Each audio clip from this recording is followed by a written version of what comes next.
का पता चलता है, वैसा ही आपको भी भारत की हर बारीकी का पता चलता है।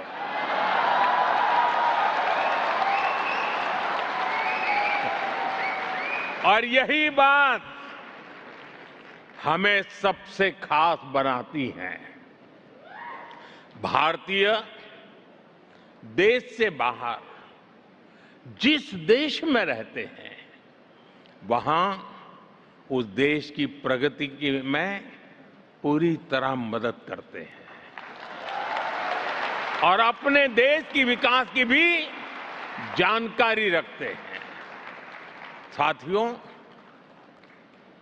हम जितना प्यार जन्मभूमि को करते हैं, उतना ही समर्पण कर्मभूमि को भी करते हैं।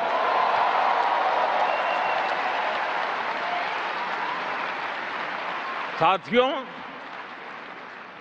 वैश्विक चुनौतियों के बीच आज भारत जिस तेजी से विकास कर रहा है, वो अभूतपूर्व है। मैं आपके सामने देश की उपलब्धियों का, भारत के सामर्थ्य का एक गुलदस्ता प्रस्तुत करूंगा।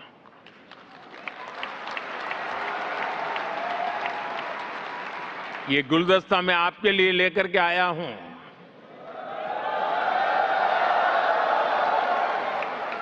और मैं पक्का मानता हूं इस गुलदस्ते में आपकी पसंद का कोई न कोई फूल जरूर होगा, जो आपको सुंदर भी लगेगा और गर्व से भर भी देगा।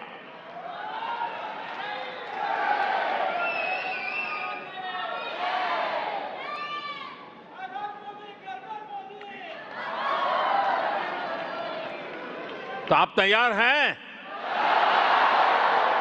गुलदस्ता पेश करूं? अब आपको ढूंढना है आपका फूल कहां है उसमें। या तो सारे के सारे फूल आपके हैं। साथियों, भारत आज दुनिया की फास्टेस्ट ग्रोइंग मेजर इकोनॉमी है। भारत दुनिया का सबसे बड़ा वैक्सीन प्रोड्यूसर है। भारत मोबाइल डेटा कंजम्पशन में दुनिया के अग्रणी देशों में है। आज भारत दुनिया का दूसरा सबसे बड़ा मोबाइल मैन्युफैक्चरर है। आज भारत दुनिया का दूसरा सबसे बड़ा टेलीकॉम मार्केट है। आज भारत दुनिया का दूसरा सबसे बड़ा व्हीट प्रोड्यूसर है। आज भारत दुनिया का सबसे बड़ा मिल्क प्रोड्यूसर है। आज भारत दुनिया का दूसरा सबसे बड़ा फिश प्रोड्यूसर है। साथियों, इतना ही नहीं, आज भारत दुनिया का तीसरा सबसे बड़ा ऑटोमोबाइल मार्केट है। आज भारत दुनिया का तीसरा सबसे बड़ा स्टार्टअप इकोसिस्टम बन चुका है। भारत बहुत जल्द दुनिया का तीसरा सबसे बड़ा रिन्यूएबल एनर्जी प्रोड्यूसर बनने जा रहा है। सोलर एनर्जी कैपेसिटी में भी भारत दुनिया के बड़े देशों में शामिल हो चुका है।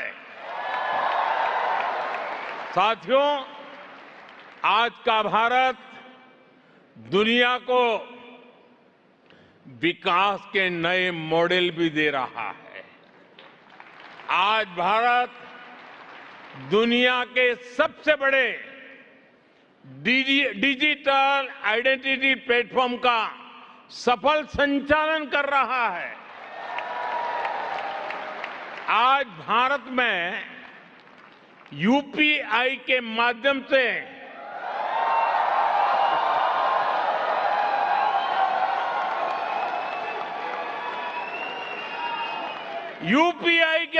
से हर महीने अरबों डिजिटल ट्रांजैक्शन हो रहे हैं। भारत के डिजिटल पब्लिक इंफ्रास्ट्रक्चर में आज दुनिया के दर्जनों देश दिलचस्पी दिखा रहे हैं।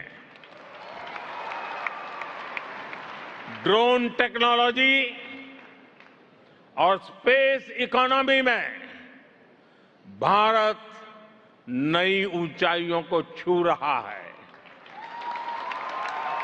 साथियों, ये उस नए भारत की तस्वीर है जो दिखाती है कि कैसे भारत न्यूजीलैंड की तरह की इकोलॉजी और इकोनॉमी दोनों में बैलेंस बनाकर चल रहा है।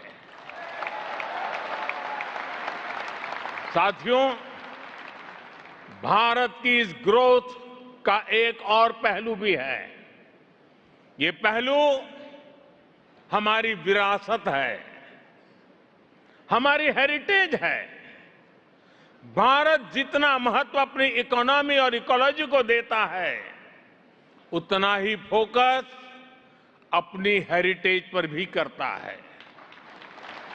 साथियों, भारत कैसे काम करता है, इसका एक उदाहरण श्री गुरु ग्रंथ साहिब जी के पवित्र स्वरूप है।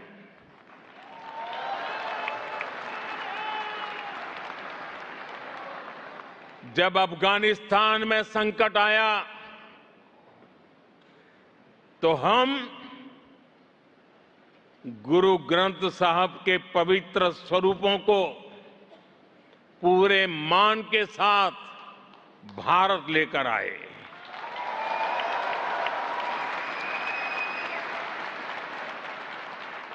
साथियों, हमारे महान सिख गुरुओं ने पूरी मानवता को सेवा, साहस, समानता और करुणा का संदेश दिया है। दुनिया के हर हिस्से में गुरुद्वारे सेवा के सेंटर है। कोई भूखा आए, उसे भोजन मिलता है। कोई संकट में है, उसे सहारा मिलता है। इसी माहौल में सिख कम्युनिटी के कुछ भाइयों और बहनों ने हमें बताया था कि श्री हरमंदिर साहब में सेवा के लिए एफसीआरए से जुड़ी कुछ परेशानियां आ रही है। हमने उस समस्या का तुरंत समाधान किया। साथियों, आप सभी श्री हेमकुंड साहब जी के बारे में भी जानते हैं। हिमालय की ऊंचाइयों पर है। साल का लंबा समय बर्फ की चोटियों से घिरा रहता है। वहां अगर कोई दर्शन करने के लिए जाना चाहे तो बड़ा कठिन मार्ग है। बहुत कम लोग जा पाते हैं। खास करके हमारे सिख भाई बहन वहां यात्रा के लिए जाते हैं। वहां दर्शन के लिए जाने में खास करके हमारे बुजुर्गों को, हमारे सिख भाई बहनों को सहूलियत हो, इसलिए सरकार हेमकुंड साहब तक रोपवे भी बनवा रही है।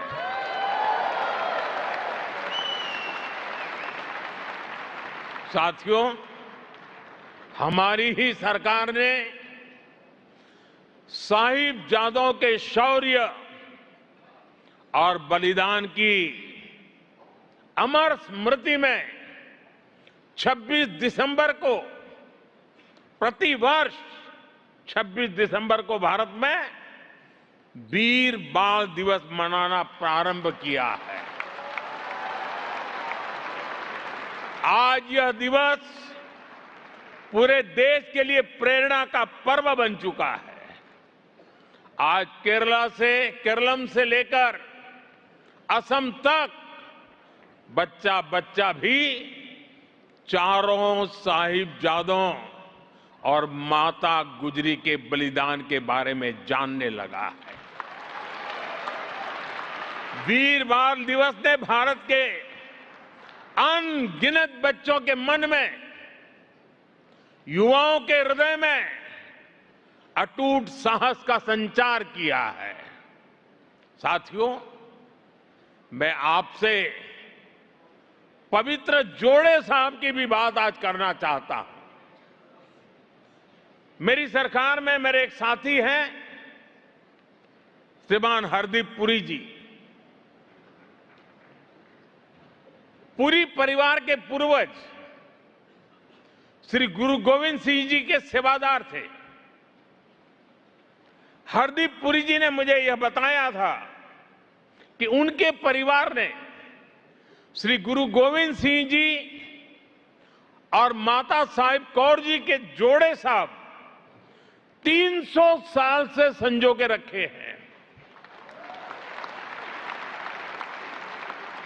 बंटवारे के समय पुरी साहब के परिवार ने, उनके पूर्वजों ने उन्हें सुरक्षित दिल्ली ले आए।